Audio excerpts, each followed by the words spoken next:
Chapter 10, Plant Assets, Natural Resources, and Intangibles. We are going to look at the cost of the plant assets and look at how to get that set up in our books. We will also look for what happens when you purchase an asset not on January 1st. Anytime that we've looked at depreciation, it has been a full year's worth of depreciation, but companies don't always purchase assets on January 1st, which means we have a partial year that we need to calculate depreciation for. So let's first look at how we compute the cost of these assets. A plant asset is tangible, which means it's something you can physically touch. You can pick it up, you can use it. And it's actively used in operations, which means it could be equipment, a forklift, something like that. And the section of the balance sheet that this is going to be under is property, plant, and equipment. Okay. We've looked at what all goes into the cost of inventory. And that includes the cost of the inventory, insurance we've had on it, postage, delivery costs also are added to it. The same thing goes with looking at plant assets. You will take the purchase price and add it to the cost of the asset, and then any other expenditure that's necessary to get that asset ready to use. And that is if you need training on it, if you need it set up and tested, all of that is included in the acquisition cost, in the cost of the asset itself. Some examples would be, well, of course, the purchase price, taxes, transportation charges, insurance while in transit if you choose to do that, and then any installation, assembly, or testing that needs to happen. The same thing for buildings. What you add on to the cost of the building is the purchase price or the construction price. Any brokerage fees, which means a real estate agent. The taxes that are assessed, attorney fees, and then also title fees.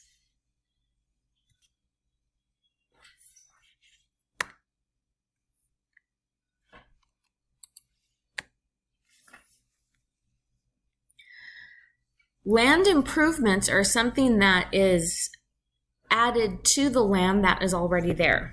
Land improvements are depreciated, but land is not. So if you purchase land, that cost of that land is not going to depreciate. But anything you add to that land, like a parking lot, a driveway, fences, shrubs, lighting, that will all be added to the cost of land improvements. Land doesn't depreciate. It actually appreciates. It increases in value. But the land improvements that you put on the land do depreciate. Think of a fence that is around your house. You have to replace your fence posts every so often because if it's a wood fence, it starts to rot and it gets old. And then the fence doesn't stay up. So that is why that is called a land improvement, and you depreciate it over the life of the fence. In addition to the cost of the land, don't forget to also have the real estate costs that go along with it, survey fees, property taxes, title insurance premiums, and also title search and transfer fees. That's also included in the cost of the land. So even though you may have purchased the land for $50,000, all these other costs that are included could be, I don't know, $2,000, $3,000. So that means you will have land assessed at $53,000. Sometimes you get a great deal by purchasing a group of assets instead of just one asset or 3 assets separately. You get one lump sum price for more than one. In this example, a company purchased a building and land, and they paid $90,000 for it. So they paid $90,000 for both the building and the land. The land was appraised for $30,000.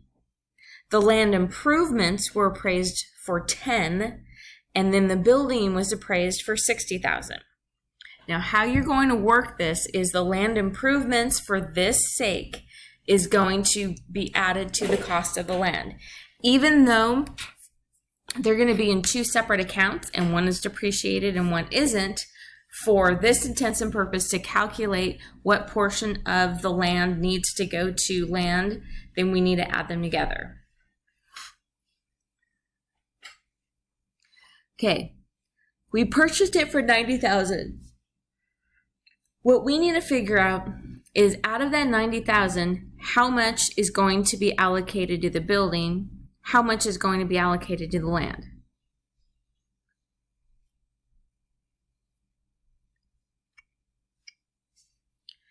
It specifically says that the building appraised for $60,000 right here. And the land was $30,000 and the land improvements were $10,000, and that added together equals $40,000. So looking at the appraised value, we have $60,000 for the building, $40,000 for the land, which is a grand total of $100,000. What we're going to do is we're going to look at what percentage of the total price of the appraised value is the building. What percentage of the total appraised value is the land? Take $60,000 and divide it by 100,000. And you get 54. When you get 60%. I'm sorry, I went ahead. You get 60%. And then do the same thing with the land. Take the land of 40,000 and divide it by 100,000, and you get 40%. Now that you have your percentages, we can allocate the amount of cost that goes to each. We paid $90,000. We purchased these two items for $90,000. We are going to take 60% of $90,000 to allocate what amount goes to building, which is $54,000. Then we will take 40% of $90,000 and get $36,000. The building is going to be in our books at $54,000, and the land is going to be in our books at $36,000, which is the total of $90,000 that we purchased it. Now over here is the journal entry to get the building and the land into our books. We'll credit cash $90,000 because that is how much we paid for it. We will debit the building $54,000 and debit the land $36,000 with the calculations that we did right here.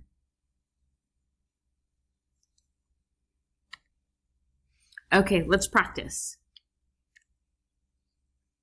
Rodriguez Company pays $395,380 for real estate with land improvements, and a building. Land appraised for $154,040. Land improvements appraised for $58,890. And the building appraised for $176,670. Okay, let's allocate these costs. Okay, these are the appraised values, which totals $392,600. So we actually, or Rodriguez Company actually paid more for it than what it was appraised for. Okay, now let's look at the percentage. All three added together are 100% of the appraised value. For land, take the $157,400 and divide it by the total amount, and you get 40%. For land improvements, which appraised for $58,890, take that and divide it by the total amount, and you get 15%. The appraised value of land improvements is 15% of the total value. Do the same thing for building. Building was appraised at $176,670. Divide that by the total amount, and that's 45%. Add them all up, and you should equal 100%. Now, we're going to take the amount we paid. We paid $395,380 for this transaction. Land improvements, and building. We'll take these percentages and multiply them by the amount to allocate accordingly. 40% of the total amount we paid, and we get $158,152. Take the total amount that we paid times 15% to see how much we're going to allocate to land improvements.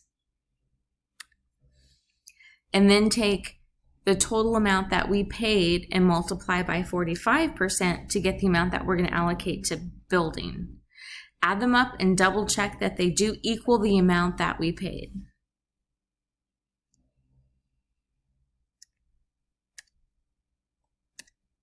Okay, now for the journal entry to get these three items, the land improvements, and building, onto our books. We're going to debit land for the $158. We're going to use these totals right here for the journal entry. Land improvements is going to be the $59,307, and then the building is going to be the $177,920, for a total of what we paid, $395,380. Okay, now we're going to go through an example of each of the different types of depreciation. And depreciation is just the process of allocating the cost of the expense portion of it to go with the benefits that it is used from. And I just want to make sure that you guys know these three definitions. We've already looked at them before, but we'll go over them real quickly. Cost, that is the amount that you paid for the item. That is the amount that is sitting in the asset account. For example, if you have a piece of equipment, if you have machinery, whatever amount is in that machinery account is the cost. The salvage value is what you think you can sell it for at the end of its useful life. And the useful life is how many years do you think your asset is going to be used in the company.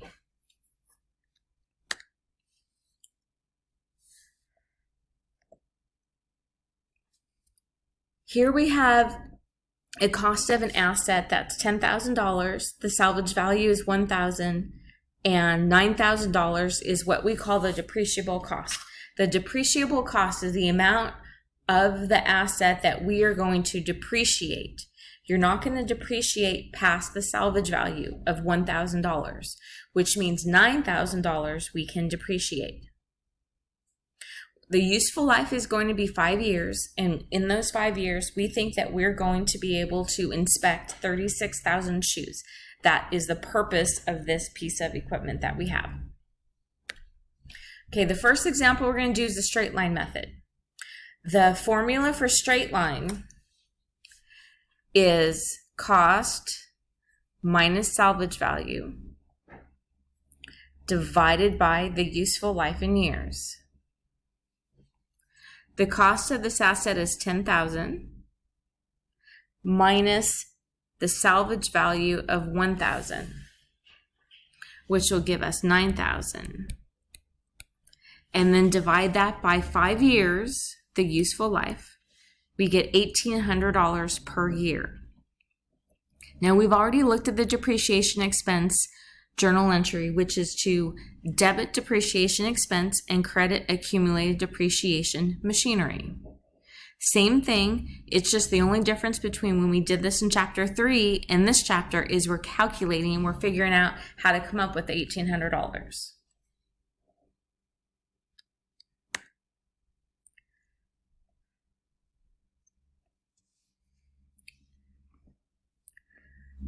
The depreciation expense when you use straight line is going to be, it's the same amount every year. It's not going to change.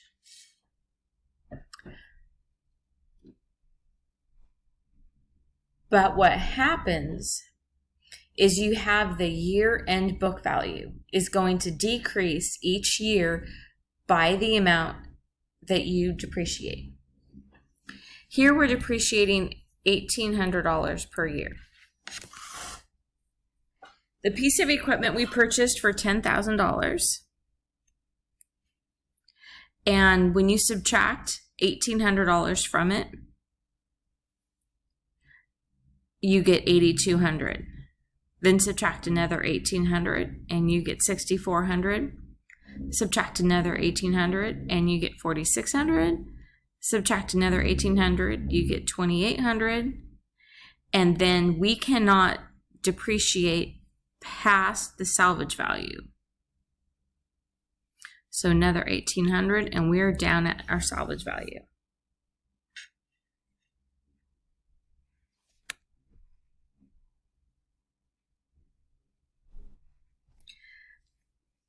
This is just a table that shows the full 5 years of depreciation.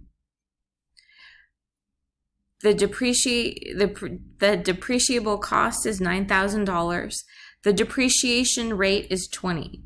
How they get the 20% is we depreciate it for 5 years, which means we're going to do 20% the first year, 20% the second, 20% the third, 20% the fourth, 20% the fifth. So you're just taking 100% of it and dividing it by 5 years, and that's 20% each year. Accumulated depreciation is going to increase because this is a contra asset account and it does not get closed.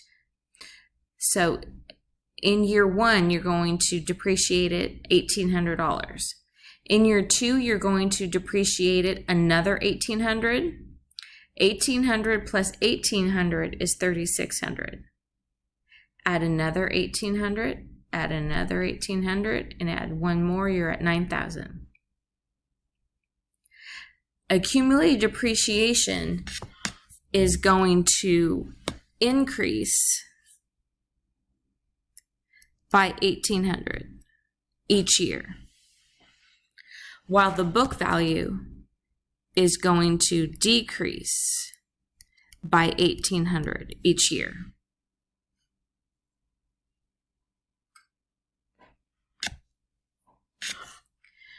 If you take the amount in accumulated depreciation plus the book value, you will get $10,000 each time. $10,000 is the cost of the item. 1,800 plus 8,200 gives you 10. 3,600 plus 64,000 gives you 10,000. 5,400 plus 4,600 gives you 10,000. You can add each of these up together, and each time they're going to equal 10,000, which is the cost of the asset. Okay, let's practice a problem. New Tech purchases computer equipment for $154,000, and it estimates that the salvage value is $25,000, and they're going to use it for the next 4 years. The formula for straight line depreciation is cost minus salvage value divided by useful years. The cost was $154,000, salvage value is $25,000, and it's an estimated of 4 years. So first of all, if it's 4 years, you're not depreciating it 20% each year. You only do that if it's 5 years. Now you're taking the entire amount and dividing it by 4, which means each year is going to be, How do I get rid of that? There we go. So each year is going to be depreciated 25%. 25% the first year, then it goes to 50, 75, and 100. 25% each year. Cost minus salvage value is $129,000. Divide that by 4, which is how many years it's going to be useful. And we get $32,250 per year. Okay, let's look at how this plays out over the course of the 4 years. The beginning book value is $154,000. The annual depreciation is $32,250. And then the year-end book value is $121,750, which is $154,000 minus $32,250. Year 2. The beginning book value is going to equal the previous year's ending book value. So in year 2, they're going to start the book value at the $121,750. Subtract another $32,250.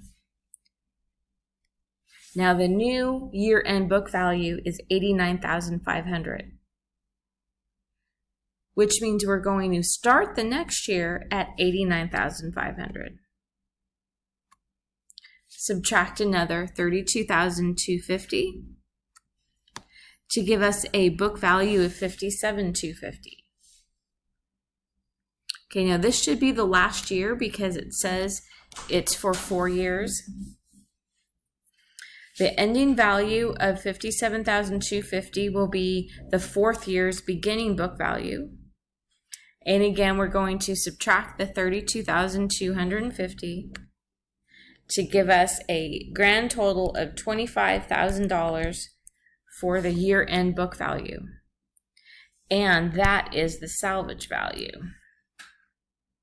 You cannot depreciate past the salvage value.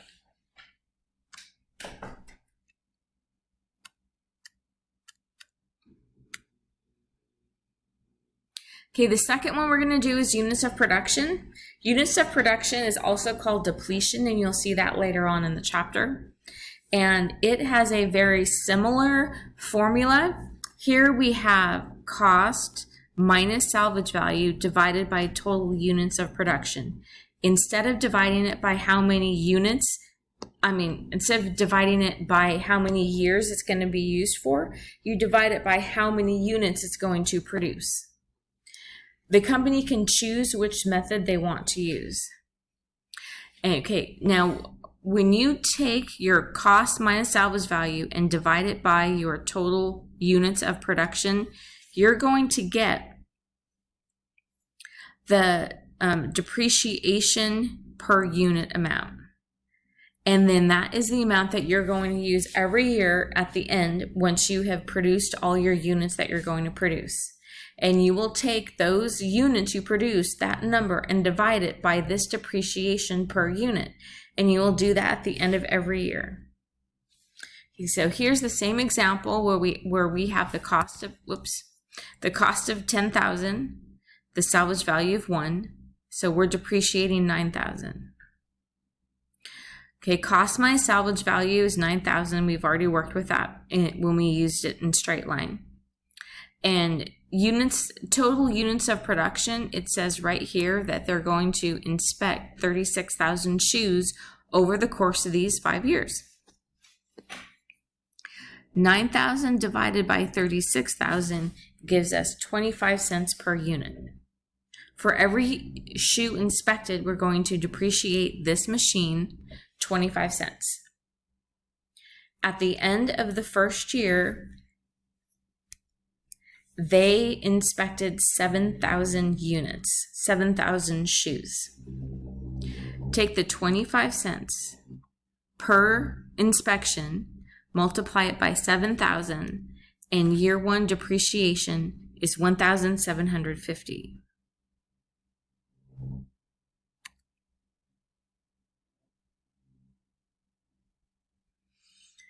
Okay, this is the schedule just to show you the full 5 years. And 2018 was when they purchased this piece of machinery for the $10,000. Then let's look at 2019. We did this calculation on the previous slide. We had 7,000 units at 25 cents.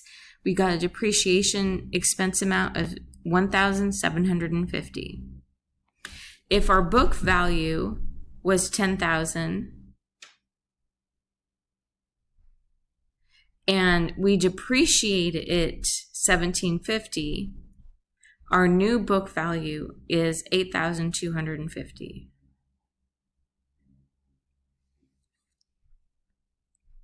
In 2020, they inspected 8,000 units, so multiply that by 25 cents, and you get a depreciation expense of 2,000.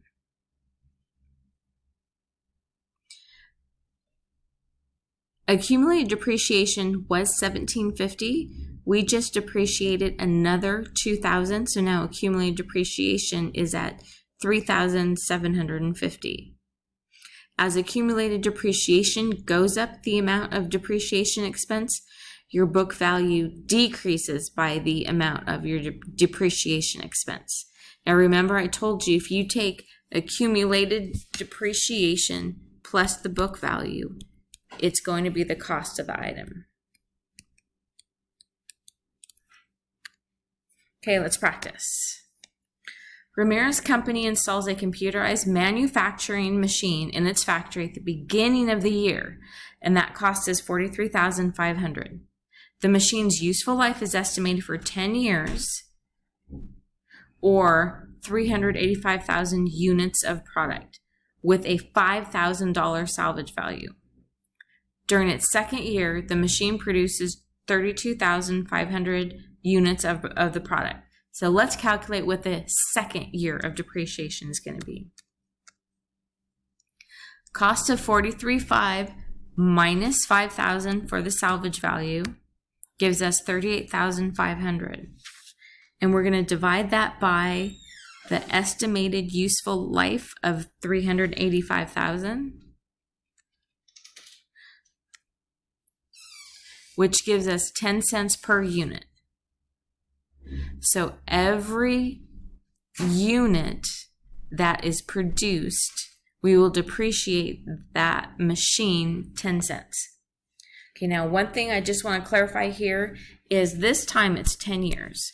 If we're depreciating it over 10 years, that means we are depreciating it 10% per year because all the years added up have to equal 100%. So it's roughly 10% per year. But because we may produce more in some years than others, it's not going to be exactly 10%. But if it were to be the same amount depreciated every year, it would be 10%. Okay, it says that in the second year, they produce 32,500 units. Multiply that by that 10%, or that 10 cents, I'm sorry, and we get 3,250.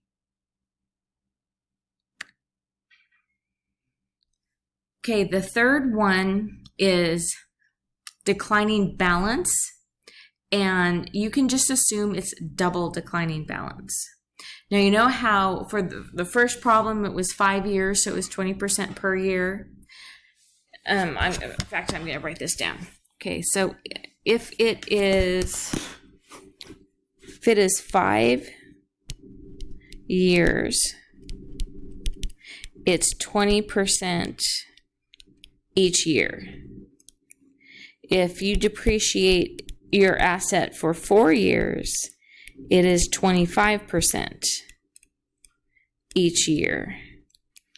And then what we just looked at is if we depreciate it for 10 years, it is 10% each year. Okay. Double declining balance, all you do is take that percentage and you multiply by 2.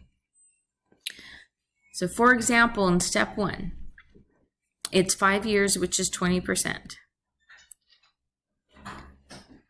Multiply that 20% by 2, and we get 40%. take whatever percent is being depreciated each year and multiply it by 2. That's how you come up with the amount that you will use for your double declining balance. In other words, if you are going to depreciate it for 5 years, double declining balance is going to be 40%. If you're going to depreciate it for 4 years, double declining balance is going to be 50%. If you depreciate it for 10 years, double declining balance is going to be 20%.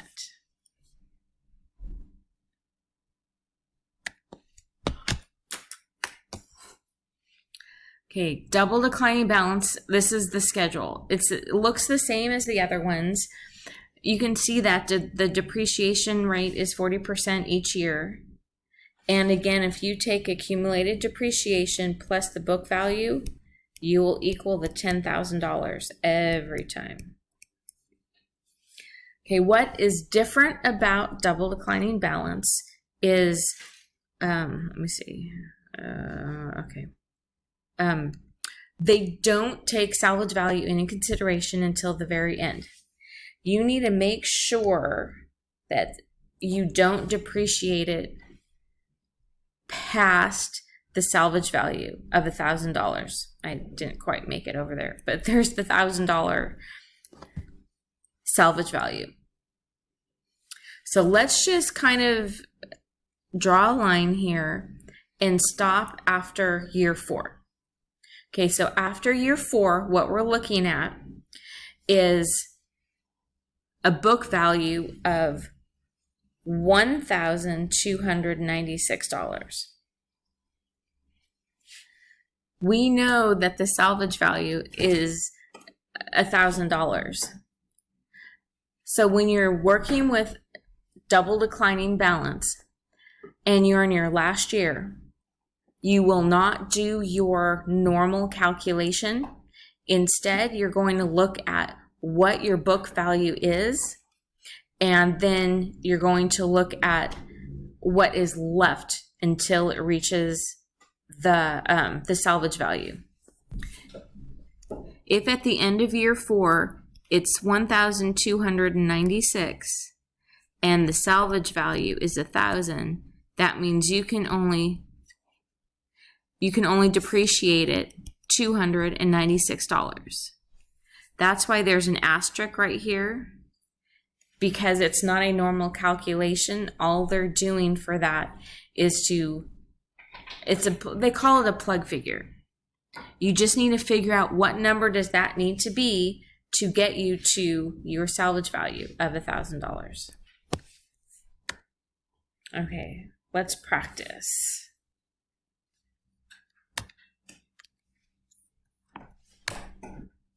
Okay, new tech purchases computer equipment for $154,000 to use in operating activities for the next 4 years. It estimates the salvage value of $25,000. So this is the same information that we've had before, but this time we're doing double declining balance.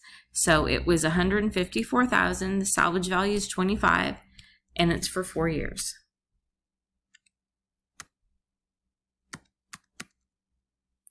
Okay, if it's for 4 years, it is 25% each year. And because it's double declining balance, we're multiplying it by 2. That is 50% each year. Okay, now this one's going to be done a little differently. So the first thing you do is you start with the beginning book value, the cost of the item, $154,000. 50% of that is $77,000. Then the year-end book value is also $77,000. Because remember that the annual depreciation plus the book value is going to equal the $154,000. Now this is where it gets a little tricky. Year 2, your beginning book value is what you ended year 1 with. So the beginning book value is $77,000. Take 50% of that. That's $38,500. Now your book value at the end of year 2 is $38,500, which means that's what you start year 3 with.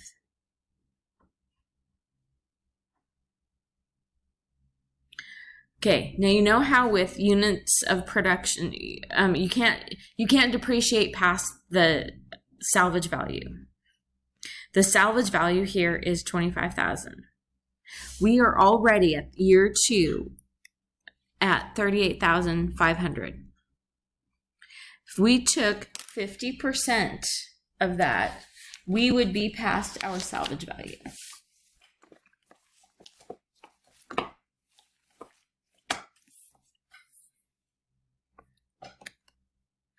So we're going to force a figure. There's only $13,500 left to depreciate, so that is the amount of year 3. And then year 4, we will not depreciate because we've already depreciated the full amount minus the $25,000 salvage value.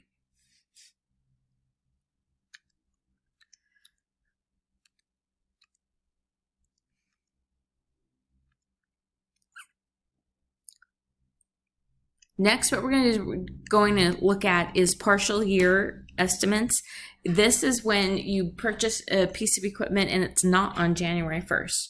For this example, the same one that we've been working with, the cost of $10,000, salvage value of $1,000, depreciable cost of $9,000. Instead of buying it on January 1st, we bought it on October 1st. You still have to do depreciation at the end of the year, but it's for 3 months, October, November, and December.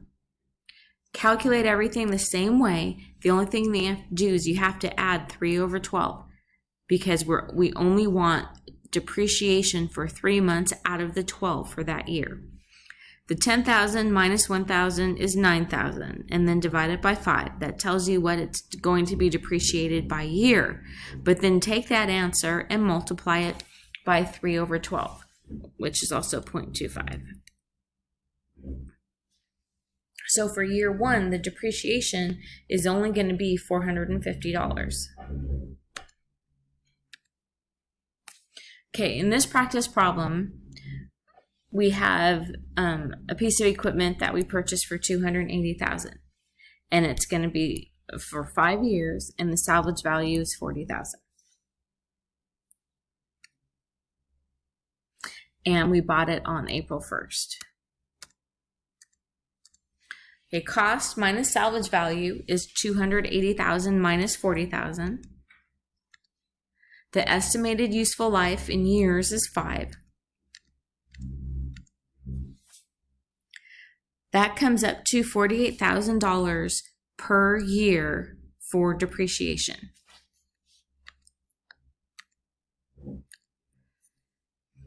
April 1st means January, February, and March have passed. That's 3 months worth, which means 9 months worth of depreciation still needs to be calculated.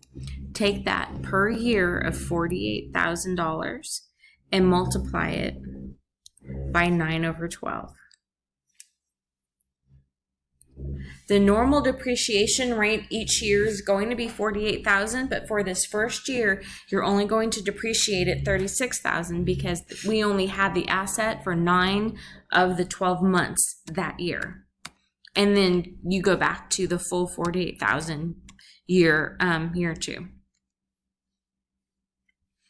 There also is a couple of situations where you're going to change your salvage value. You're going to change how many years it's useful.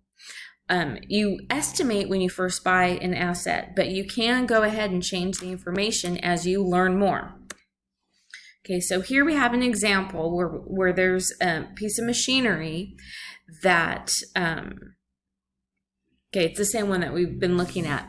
It's now the 3rd year. And at the beginning of the 3rd year, the book value is $6,400, which is the cost of $10,000 minus what's in accumulated depreciation is $6,400. So at this time, it's determined that it will have 4 more years left. and that the salvage value will be revised from 1,000 to 400. So it's almost like we start this problem from scratch again. We'll take the book value instead of the cost, the book value of $6,400, subtract the $400 new salvage value, divide it by how many years are left to depreciate, now it's 4, and we get $1,500 per year. So you just take the changes, recalculate everything from that moment forward, and get a new depreciation amount. In addition, sometimes the fair value of the asset could change enough to warrant an extra journal entry.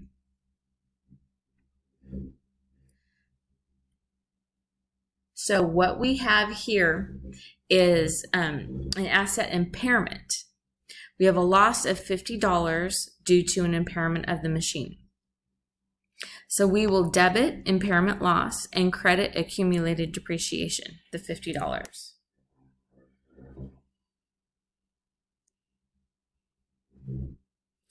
Okay, now what we're going to do is we're going to look at some things that happen with your assets. You may let's look at a car for an example. So for a car, if you continue with all the oil changes, check the tire pressure, and do everything like that, that is considered a revenue expenditure. It doesn't materially increase the plant asset's life. It just maintains it. You just expense that out under maintenance expense every period, and it's considered revenue expenditure. A capital expenditure, for example, would be if you put in a new engine. A new engine would extend the life. So if it benefits for longer than the current period, and then you will actually extend the life of it, it's considered a capital expenditure. An ordinary repair is going to be a revenue expenditure. Anything to do to maintain the normal operating activities for it. It does not extend the life, it maintains it. If you do an embetterment or an extraordinary repair, that would be considered capital. A major overhaul, partial replacements, anything that will expend the life beyond the original estimate will be considered a capital expenditure. An ordinary repair, you see here, we took it to repairs expense. An embetterment, we added it to the cost of the asset because we increased the actual value of the asset. Therefore, that goes into a betterment situation, so it goes into machinery. Okay, we're going to practice these 3 problems really quick. Okay, we paid $22,000 cash for a new component expected to increase the equipment's productivity. It increased the productivity, therefore it was a betterment. It made it better, so we add it to the cost of the asset. We don't expense it out. Paid $62.50 for minor repairs. We're going to expense those out. That's an ordinary repair. And then we paid $14,870 cash for significant repairs, which increased the useful life. So therefore that was an extraordinary repair, and we also add it to the equipment.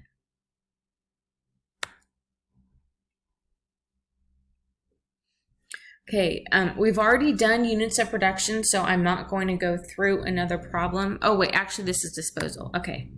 I'm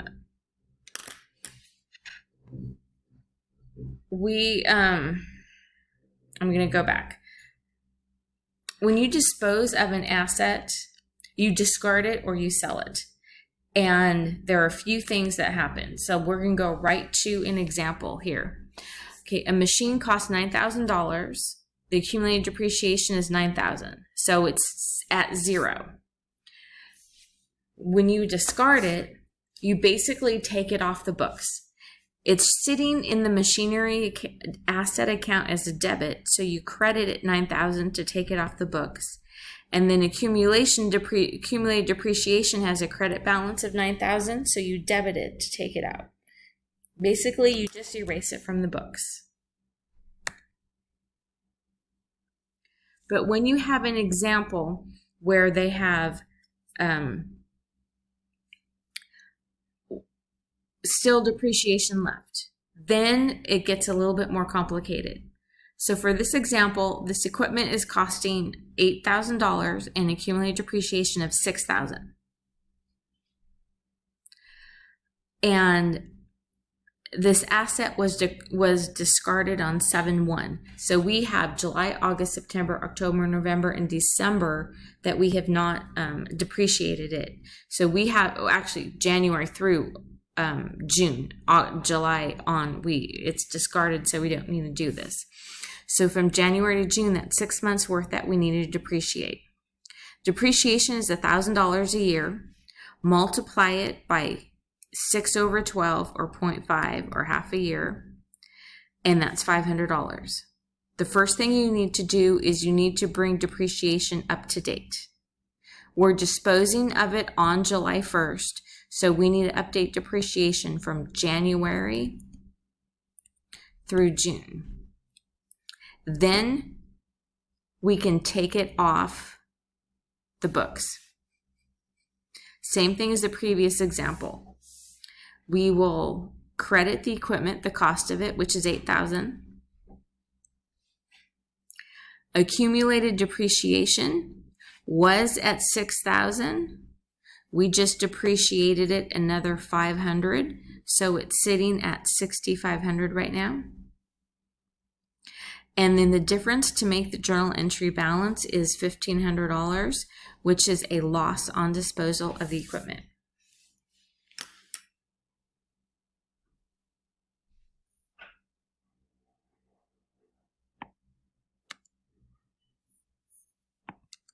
Okay, let's look at this example. So they sell equipment that costs $16,000 and it has accumulated depreciation of $12,000. They use straight line depreciation and it's sold for $3,000. This time, instead of disposing of it, they sell it for in a certain amount. So that's the only thing that we're adding. Everything else is going to be the same as we did in the previous example. We just have to remember to add that we got $3,000 cash for this one. Okay, again, this is on March 31st. They sell the equipment. So we have 3 months worth of depreciation, January, February, March. The depreciation is $4,000 a year. So we take that $4,000, we multiply it by 3/12 because we're only looking for 3 months of depreciation. Accumulated depreciation was at $12,000, but now we're adding another $1,000, so that accumulated depreciation will now be at $13,000. The journal entry to record the sale of this equipment is, of course, debit cash the $3,000 because that's what they received. We want to take it out of off the book, so it's in there at $16,000. So we will credit equipment $16,000 to take it off the books because we don't have it anymore. And then we will debit accumulated depreciation $13,000 to also take out accumulated depreciation. Okay, this is one where the plant asset is above the book value, which means we are going to sell it for a gain. Same thing where everything else is the same. The only, as the previous problem, the only difference is instead of receiving $3,000 cash, we are receiving $7,000. Same thing. So cash will be debited for $7,000. Equipment and accumulated depreciation, same as we just did before.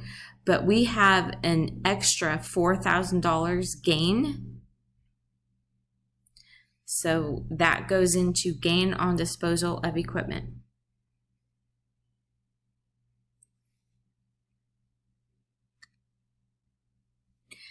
If instead we sell it for below the book value, we will have a loss. Same example as we did before, but instead of selling it for $3,000, we're selling it for $2,500. So we know we're going to end up with a $500 loss because we know at $3,000 cash we break even. Okay, debit cash $2,500 for the amount we receive. Take out accumulated depreciation and equipment, and in order to get the journal entry to balance, we need a debit of $500. That is our loss on sale, loss on disposal of equipment.